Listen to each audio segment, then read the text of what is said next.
কি হয়েছে খারে কি দেহ? হ্যাঁ, আইলটা কাটা কাটছে। আইলে আমি কামড়াতে কাটাইছি। আইলটা কাটায় লাভটা কি হয়েছে তোর? লাভ হইতো কি? আমার খেত, আমি কামড়াতে আইল কাটাইছি। এটা লাভ আর লুস্কানের মধ্যে কি আছে? এক ডিব্বা করে খেত বাড়ায় তোর লাভটা কি? এটা লাভের কি আছে?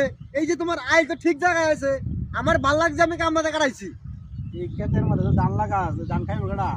এই ধান তো আমার পোলা আছে, বউ আছে, বাপ মা আছে, আমার ফ্যামিলি আছে, তাদের জন্য লাগাই। বললে যে এই যে আইলটা যে খাইতে অন্যায় ভাবে করছো, এটা হিসাব কি তোর বউ গোলা দিব? তোর বউ গোলা দিব না, তাহলে তুই মরে গেলে তোর নাতিরা তোর খবর লইতো না, এই সম্পত্তি ভোগ করে খাই।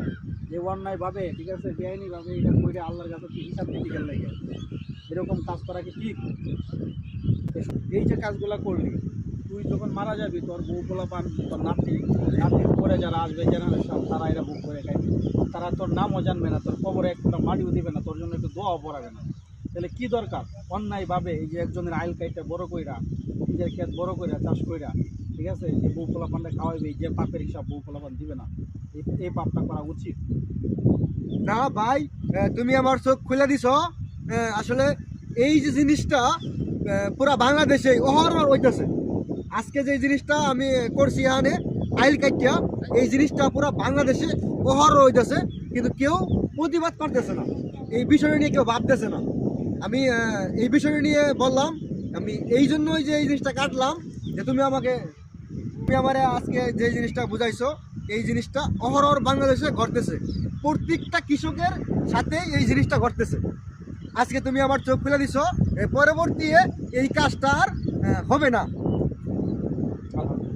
এটা সামাজিক একটা ভিডিও, মানে অনেক এই কাজগুলো করে থাকে, এটা বোঝানোর জন্য আমরা এই সামাজিক ভিডিওটা করছি। আপনারা যাদের আপনার প্রত্যেক এলাকায় এরকম কাজ হয়, এগুলো থেকে বিরত থাকবো আমরা। কি দরকার, আজকে আমি মরে গেলে হয়তো আমার এই সম্পত্তিটা আমার সন্তানে ভোগ করে খাবে, এবং আমার সন্তানের পরে আমার নাতি আসবে, নাতির পরে যে ছেলেটা আসবে ওটা আমার নামই জানবে না, আমার কবরে এক ফুটা মাটিও দিবে না।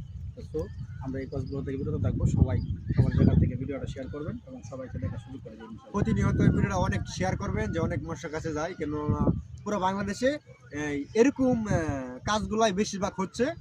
কেউ অভিযোগ করে নাই, কেউ নিজের ঝগড়াঝাটি অন্যান্য ইত্যাদি। সবাই ভালো থাকেন, সুস্থ থাকেন, খুদা হাফেজ, আসসালামু আলাইকুম।